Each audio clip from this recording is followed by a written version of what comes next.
Eh ben écoute, on va attaquer maintenant la troisième partie de l'émission avec l'UFC Fight Night 84 à Londres ce Ouais. week-end. Donc le retour de l'araignée, Silva contre Bisping, le Duc.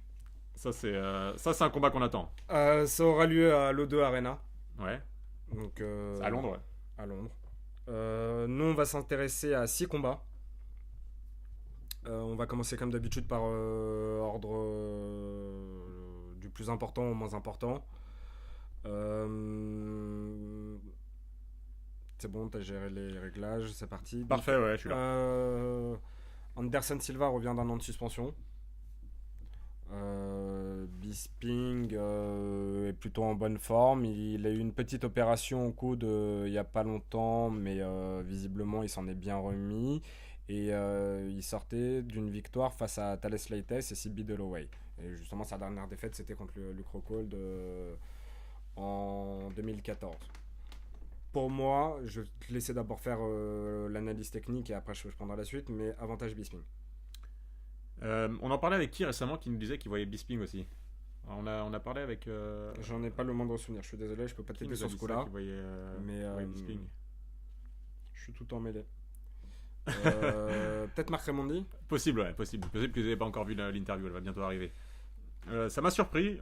Moi, j'ai toujours du mal à parier contre Anderson Silva. Il est tellement exceptionnel, on a tellement de souvenirs, tellement d'images d'Anderson Silva au sommet et tout. Alors moi je vais C'est toujours difficile de je vais parier mettre les pieds contre dans lui. le plat. Pour moi, je respecte énormément le combattant, c'est absolument pas le meilleur et le plus grand de l'histoire de ce sport. Ah bon? Non.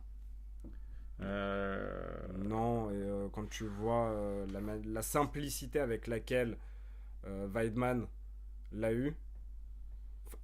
Ouais, mais pour moi, il l'a eu sans l'avoir. Il l'a jamais vraiment eu. Il l'a eu sur un Anderson Silva qui faisait le con à sortir Mais son Anderson son Silva, coup comme ça. bah, et alors Anderson Silva est et puis tombé la deuxième de- fois, il s'est brisé la jambe. Anderson Silva techniquement est tombé face à Weidman de la Ouais. même manière que Anderson Silva battait ses adversaires. Il est tombé à son propre jeu. Ouais. Il a toujours réussi à attraper le menton de ses adversaires. Il l'a fait, il s'est fait attraper. Mais, en quelque sorte, il n'a pas combattu sérieusement, si je puis dire. C'est ça, moi j'ai Oui, en il a tête. manqué de respect à. Il a manqué de respect au sport, même, pas forcément à Weidman. Mais ça a toujours été son style. C'est pour ça que moi j'ai jamais aimé ce style bras ballants à provoquer l'adversaire. Il a pris la monnaie de sa pièce. Ouais, là-dessus, ouais, on peut le dire, ouais, c'est le karma. Mais pour autant, ouais, je sais pas, moi j'ai des images tellement spectaculaires de lui en tête, tellement de souvenirs, que j'ai du mal à parier contre lui. Ensuite, Mike Bisping, c'est un bon menton, c'est un vrai boxeur, dur. du mal. Bisping, beaucoup de gens disent, c'est une phrase qui revient, je crois que c'est Vincent Parisi qui disait ça, et puis plus récemment, je crois Marc Raimondi également. C'est le plus grand welterweight qui n'ait jamais eu de title shot. C'est le gars qui est dans la catégorie depuis la nuit des temps, qui a affronté tout le monde, mais qui n'a jamais eu sa chance pour un title shot. Donc ça peut éventuellement le propulser vers ce fameux title shot dont il rêve. Hein. Lui, il ne combat plus que pour ça. L'argent, Il est bien un sûr, peu âgé mais maintenant, donc mais que pour ça. enfin, il est moins âgé que Silva, mais il est un petit peu âgé. Ouais, il est un petit peu âgé, il a 36 ans maintenant. Voire, je crois, il est sur quasiment Il va faire ses 37. 37 à la fin du mois. Mais parallèlement, tu le sens, pardon, excusez-moi, paradoxalement, tu le sens tout à fait à l'aise, en bon état d'esprit. On a vu des phases très marrantes cette semaine. Je sais pas si vous avez pu voir durant la semaine où il a croisé Anderson Silva, ils se sont chauffés. Donc quoi, c'est dans Embedded? C'est pas embedded parce que là ils sont en train de les faire. Il y a eu le premier épisode qui était sorti hier, mais c'était à un moment donné, il y avait un extrait. Je crois ils étaient encore à Los Angeles les deux en train de s'entraîner parce que si je dis plus de bêtises, Bisping vit à Anaheim, à côté de Los Angeles. Ouais. Et ils se sont croisés sur un entraînement dans une salle commune. Et en fait, les deux se sont parlé, se sont approchés. Bon, après, Bisping a chauffé énormément à la fin, mais tu le sens à l'aise. Dans le trash talking de Bisping face à Luke Rockhold quand il s'était affronté en Australie, à Sydney, il n'était pas à l'aise. Il était très énervé, il était sur les nerfs, tu le sentais frustré. Là, je le sens détendu, relâché, il a hâte de l'affronter, il a envie depuis longtemps. Il sait que c'est pour le moment le plus grand nom Qu'il aurait à son tableau de chasse, là. qu'il aura son tableau de chasse parce qu'il a quand même perdu face à Chael Sonnen, il a perdu face à Luke Rockhold, il a perdu face à Tim Kennedy. Il a une victoire face à Brian Stan qui est pour le moment, à mon sens, le plus gros nom qu'il a accroché à son tableau de chasse. Quasiment, ouais, quasiment. Sauf si on compte Chris Leben. Ouais. Mais ça remonte, c'était. UFC 89. Ouais, c'était il y a très très longtemps. Écoute, Bisping confiant face à Silva.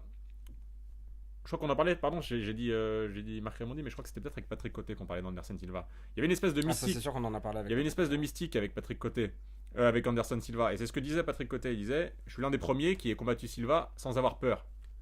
Et Bisping, désormais, combat Silva, qui a perdu de sa superbe, qui a perdu de ce côté magique, sans avoir peur. Et peut-être même en ayant la conviction qu'il allait gagner le combat, qu'il va gagner ce combat. Mm. C'est ce qu'on peut dire maintenant d'Anderson Silva. Il est Mais vieillissant. pour moi, effectivement, il n'y a aucune mystique là sur. Bah oui, mais moi j'arrive pas, je suis désolé. Ça n'efface pas ces 2-3 dernières années avec toutes ces histoires, son cas de dopage et, Mais si, regarde, excuse-moi. et sa blessure. C'est Pour un moi, ça énorme. peut pas tout effacer. C'est un énorme champion. Il a des énormes combats, on est d'accord. Maintenant, tu le regardes là en ce moment, il est pas rasé, il a la barbe blanche. Ouais, on ça l'a fait vu, un on peu, s'est dit, on avait l'impression de voir un vieillard On quand espère il juste était que ce dans sera les pas le combat de tribunes. trop. Ouais. Quand l'autre jour, on s'est envoyé un texto tous les deux en disant on dirait un vieillard quand il était dans Spectateur pour l'UFC Fight Night Avec 83. sa barbe blanche et tout, ouais. Je suis d'accord. Il C'était une image paradoxale. il te fait pas peur. Il ressort pas intouchable comme il pouvait sembler l'être à l'époque. Moi, je pense que psychologiquement, Bisping sait que Anderson Silva, c'est quelqu'un qui est prenable, qui a des failles. Justement, plus comme à l'époque, où il paraissait invincible. Maintenant, ouais, franchement, je sais pas quoi penser de ce combat. Je l'ai joué 10 fois dans ma tête, j'ai aucune idée de comment ça va. Après, je suis pas à l'erreur de dire la plus grosse bêtise de l'histoire et que Silva me fasse taire largement et mettre le chaos du siècle avec un beau coup de pied, front de kick. Silva, pareil, c'est exactement quelqu'un comme Cowboy Cerrone. Il n'a plus vocation à jouer le titre. Maintenant, il va avoir que des combats, des super fights. Mais Essayer pas- d'asseoir complètement sa légitimité. Essayer de redorer un petit peu son blason après le cas de dopage. Et gagner de l'argent. C'est tout ce qui lui le reste à vainqueur faire. des deux. Enfin non, parce que Anderson Silva. Je pense dit qu'il qu'Anderson veut- Silva, en gagnant, retournerait pour un Anderson title shot. Silva dit clairement, en tout cas, je veux reprendre ma ceinture. Je veux reprendre Non, mon là, dû. pour moi, j'ai beau avoir énormément de respect Non, il pour lui. reprendra jamais sa ceinture. S'il affronte Rockhold, il va se faire mettre Ouais, en là, pièces c'est- par voilà, Rockhold. c'est- On est d'accord. c'est- Maintenant, ça moi, fait je mal au te cœur. dis qu'à mon sens, celui qui va émerger vainqueur ce week-end entre Silva et Bisping fera partie des potentiels favoris pour une chance de titre. Avec la défection de Romero, qui lui aussi est tombé pour cas de dopage, Romero C'est qui vrai avait qu'il y a battu Jacare, il n'y a plus de prétendants directs outre Weidman au titre de Rockhold. Tim Kennedy qui reviendra éventuellement en attendant, je sais pas, mais Ouais, mais bon, c'est une catégorie qui est très particulière, la catégorie des poids moyens. là, autant. Machida, c'est pareil, c'est comme Anderson Silva, on a l'impression que ça fait 15 On ans va qu'on être le clair, voit. Vitor Belfort est cramé, Lyoto Machida est cramé, Anderson Silva est pas loin d'être cramé. Anderson Silva est pas loin, Dan Anderson est totalement cramé. Ouais. Malgré les belles performances, Uriah Hall peut continuer à monter s'il arrive un jour à être moins Un peu plus irrégulier, constant, un peu consistant. meilleur au sol, Il y a Gerard de Moussassi qui est mais intéressant, qui n'est pas transcendant pour moi. C'est un combattant très intéressant. Hein. voilà, qui est entre top 8 et top Voilà, 4 je au le vois mieux pas de jouer la ses ceinture, possibilités. Michael Bisping et Tim Kennedy pour moi seront naturellement vers les 3e et 4e places en montant, Ouais. mais là par contre à l'inverse de la catégorie bantamweight, de la catégorie lightweight, featherweight et welterweight, il manque énormément de relève. Il manque de jeunes.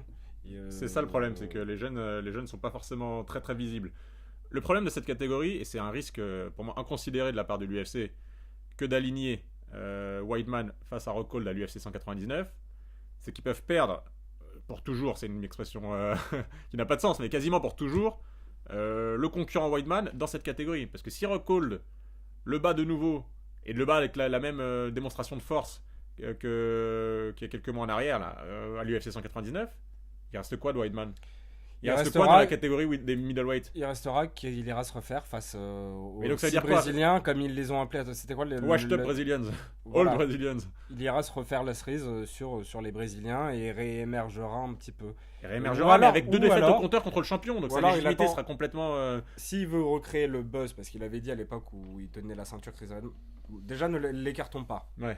Ah, il peut battre Rockhold, tout est possible, mais... Moi, mon favori, je l'avais dit avant face au combat de Weidman, je sentais Rockhold venir. Il est d'une puissance, il l'a démontré, exceptionnelle. Rockhold, à mon sens, et peut-être que je me trompe, a toutes les chances, encore une fois, je le donne 75% à 80% favori face à Weidman. Ouais. Weidman a quand même encore ses chances, d'autant plus que ça reste le MMA, donc encore plus qu'en foot. Encore plus qu'en boxe, même. Les petits Le gants retournement font une est- différence est incroyable. faisable. Maintenant, n'oublions pas que Chris Weidman, quand il était champion, disait que c'était inévitable pour lui qu'il passe en light heavyweight. Pour moi, c'est du suicide. Hein.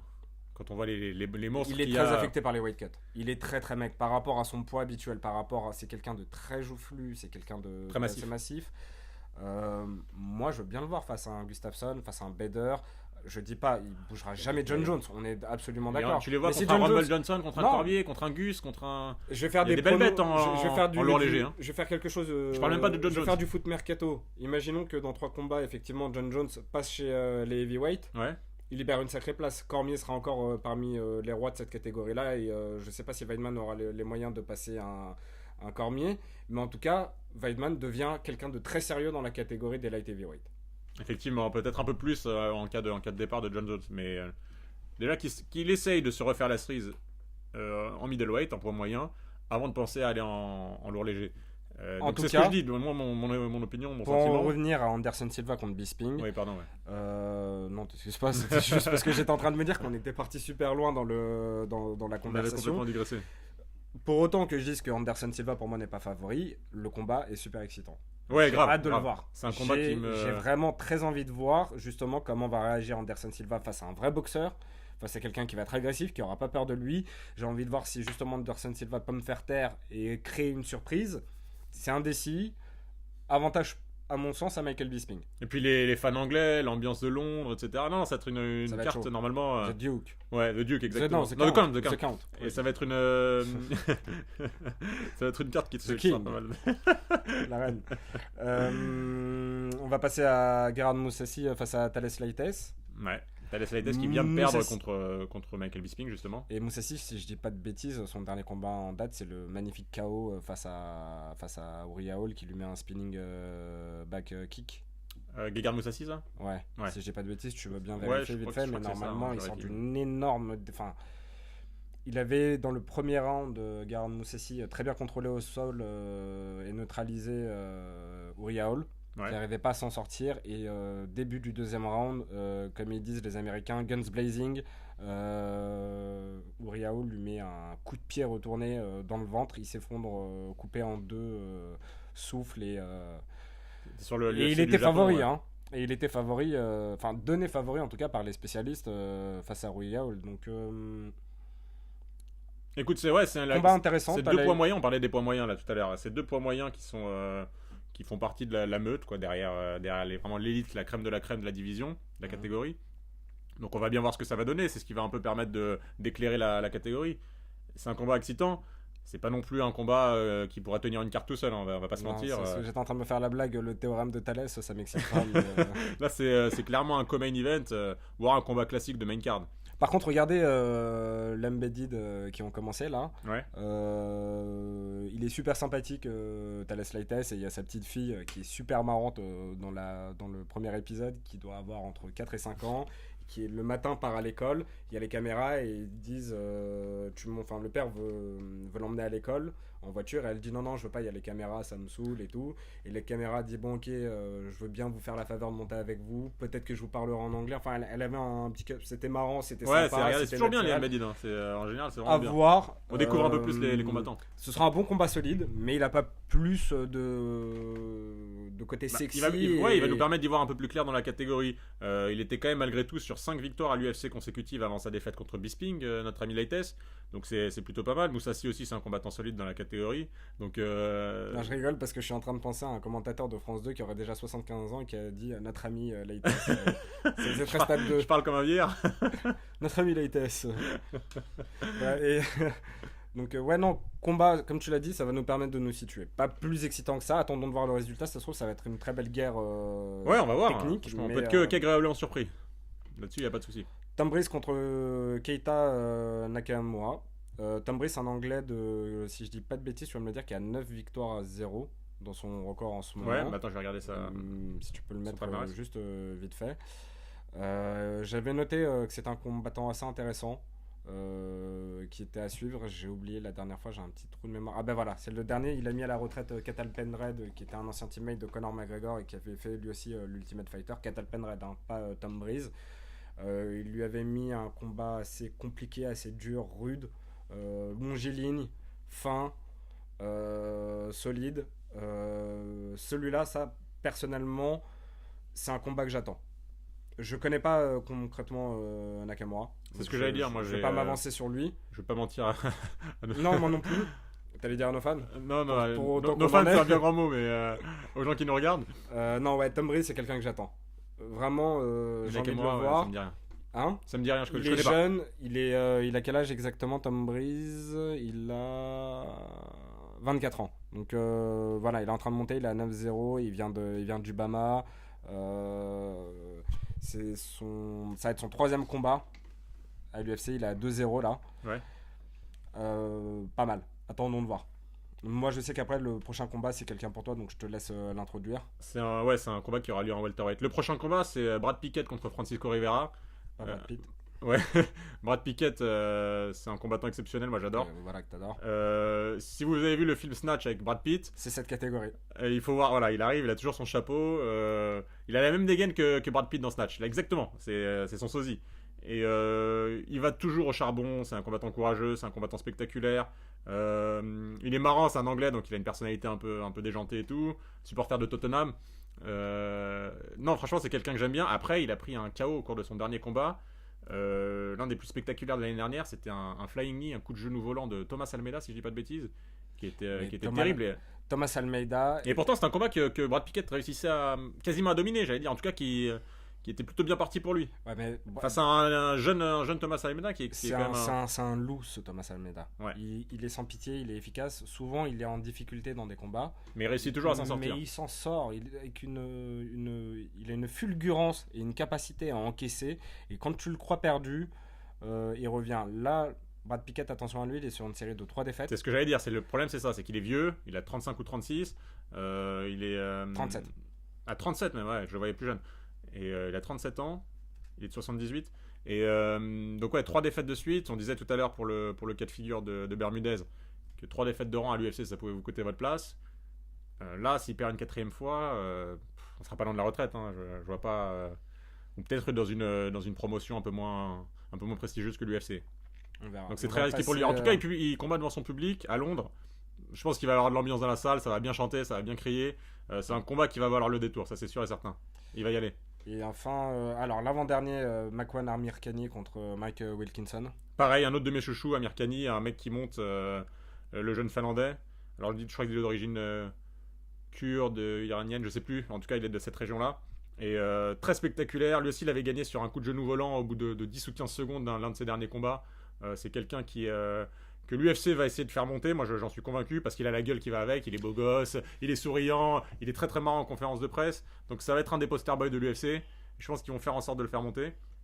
Là, il a un combat, pardon, contre. Tu m'as dit contre qui? C'était contre Mike Wilkinson. Ouais, mais Wilkinson. Il est pas si jeune que ça, Makwan. Il a quand même 27 ans. Il est dans le bon âge. Bah, mais il est pas en avance. C'est pas des fouteux. Hein. Non, mais il est pas. Oui, mais bon, quand t'as Conor McGregor qui est champion. Ouais, mais il est un petit peu précoce, Conor, malgré tout. Là, Makwan, bah, on va voir ce que ça va donner, mais il reste sur 2 victoires. Il a battu Mathieu Foulen, c'est pas mal. Il a battu Mathieu Foulen avec une soumission. Les 2 fois au premier round, d'ailleurs, c'est 2 dernières victoires. Et puis celle dont je vous parlais contre Andy Ogle, coup de genou volant. Il a également battu notre jeune français Tom Duquesnoy. C'est ce que tu me montrais. Ah ouais, c'est vrai Tom Duquesnoy qui va. À l'époque où ils étaient encore tous deux en cage. En Cage 21, ouais. Mais là d'ailleurs, Tom va combattre ce week-end, je crois, en Bahamas, si je dis pas de bêtises, pour avoir la 2e ceinture. Là, il est champion en. En bantam. Non, il est champion en feather. En featherweight, et il va combattre pour le titre en bantamweight de l'écurie de Brandon Gibson, qui nous en parlait dans notre interview justement. Donc, il lui souhaite bonne chance, hein, d'ailleurs, on en profite. Ouais. Il nous écoutera probablement pas, mais on lui souhaite bonne chance quand même. Ouais, en tout cas, on espère qu'il va gagner. Non, complètement. Mais voilà, Makwan, intéressant aussi. Ouais, c'est. Ils font partie de ces gens-là qui viennent te gonfler la réservoir de l'UFC et qui sont pas encore révolutionnaires. Mais comme Tom Breeze, hein, c'est ce que je disais tout à l'heure. Moi, ça me plaisait Tom Breeze de le voir. Comme on a noté Strickland pour l'UFC Fight Night 83 qui vient de passer, voilà, ouais. On vous annonce pas forcément les champions de demain, on vous dit juste que ça, ce sera des gens dorénavant, quand ils sont sur une carte, on a envie de voir leur combat. Qu'ils deviennent un jour ou non champions, on le sait pas. Tout le monde ne peut pas devenir champion. Hein, mais en tout cas, il nous intéresse voilà, vraiment à suivre. Et puis enfin, on va finir avec David Temur face à Martin Svensson. Alors ça, c'est deux Suédois qui s'affrontent. Les deux étaient dans la team Conor McGregor pour le dernier TUF dans l'émission, dans la dernière saison. Les deux avaient un très beau niveau. Martin Svensson, si je dis pas de bêtises, il était finaliste et il s'est blessé, je crois. Et si je dis pas de bêtises, c'est Saul Rogers contre. Il y a eu, non, attends. Ou en demi-finale. Bref, il était demi-finaliste ou finaliste. Il n'a pas pu combattre parce qu'il s'est blessé. Mais c'était un grand combattant, très longiligne. C'est dans quelle catégorie ce combat ? Je sais pas. Je vais te dire ça. Et David Temur qui malheureusement. C'est en lightweight, en poids léger. Si je dis pas de bêtises, attends, mais moi David Temur, si c'est pas... non, on peut pas, il y a pas sur de. Sherdog peut-être. Sur Sherdog, il a été, je crois, pris au piège par Ryan Hall, si je le confonds pas. Dans l'émission Ultimate Fighter, qui lui avait fait sa fameuse soumission où il se jette dans les jambes en serpent avec les pieds et il se tourne complètement sur lui-même debout pour faire tomber l'adversaire et il l'a soumis très vite.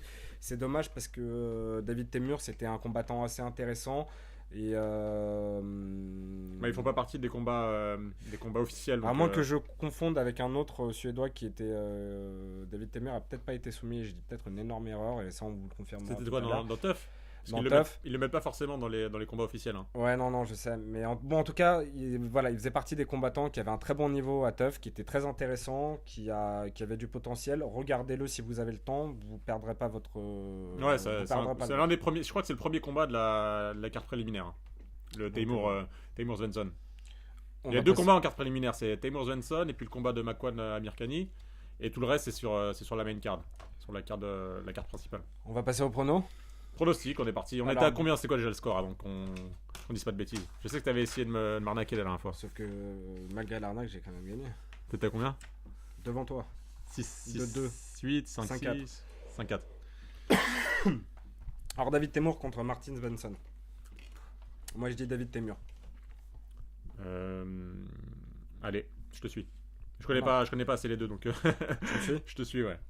T'aurais dû dire Martin Svensson comme ça au moins si on perdait. Bon, Makwan Amirkhani contre Michael Wilkinson, voilà, les deux. Donc merci, on va. Là, ça va être une neutralisation complète sur ce qu'on va faire. Là, on est en train de faire un Kawajiri contre Bermudez. Ouais, ça n'a aucun intérêt de faire des pronos si on est tout le temps d'accord.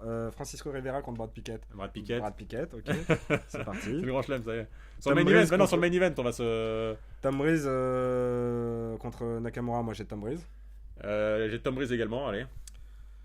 Comme ça, il s'inspire de mon génie, il me doit tout. Gerard Moussassi contre Thales Leites. Moussassi. Leites. Enfin.